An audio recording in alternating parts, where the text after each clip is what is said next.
My memories are filled with the good times I once had with you. We've had our ups and downs, but we've had a bond that not many can form, and that's true. I remember the day you claimed me as a brother, and I claimed your family as my own and considered your birth giver as my third mother. You've always been there for me when others weren't, and I knew I could always turn to you when I needed to see the light, but honestly, I look back at all the past issues and I think this is probably the worst fight.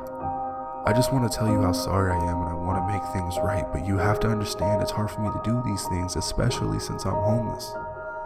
I didn't want you to worry or think I'm hopeless, but I've been busy trying to get my life together. I wish I could tell you how bad I feel for not contacting you whenever I'm in town, but I just don't have the time. I would love for you to come here and see me, even though my existence as a whole isn't fine. My brain is like a carbine and my words are the bullets, but to work up the process on how I should fix this, that's just line after line. You've always been on my mind. I miss the days when we would wake up in the garage and light a smoke. The first words were never a good morning, it was just a roast or a good joke. It's been almost a year since we last spoke, and I just want to know how you're doing. How's the family? How's work going for you? Do you have any new bikes? I feel like I've missed so much. We both have. I took an intermission to finish writing this because life finally turned around for me and I got my own place. But the drive is a mission, but it's nice. I'd like for you to see it one day. Recently I was in town with my son. I stopped by to say hi to you and your mom, but you guys were at work. I know your mom mentioned it, but I never received a call or a text and my heart still hurts. To be honest, I didn't know what to expect if you were home. I didn't know if you would have been excited or greeted me with a warm hug, or if you would have just gave me that look you give and just shrug. I know you wouldn't get violent because I was with my son, but if he wasn't with me, I would have kept my arms down and take that full swing because I probably deserve it. I haven't been a good friend to you, and that's not fair. I was like this with others too, so don't think I'm just avoiding you. My mind has been all over the place for a while now, and my grip on reality is loose, and I feel like I'm gonna let go soon. There have been times where I sit in my car and just try to call and message your mom and tell her to relay a message.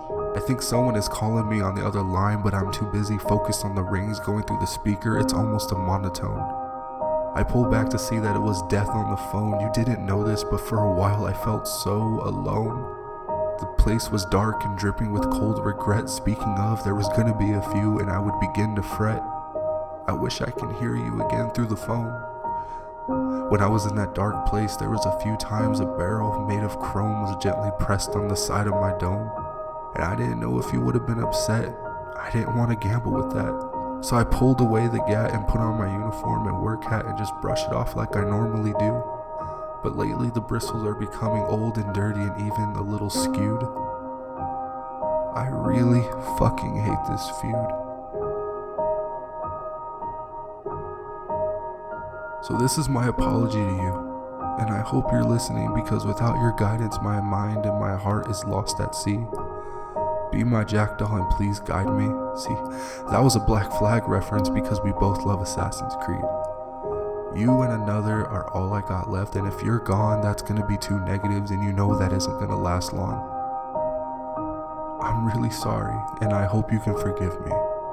I'm in a better place now physically, and I can't wait for you to come and see me.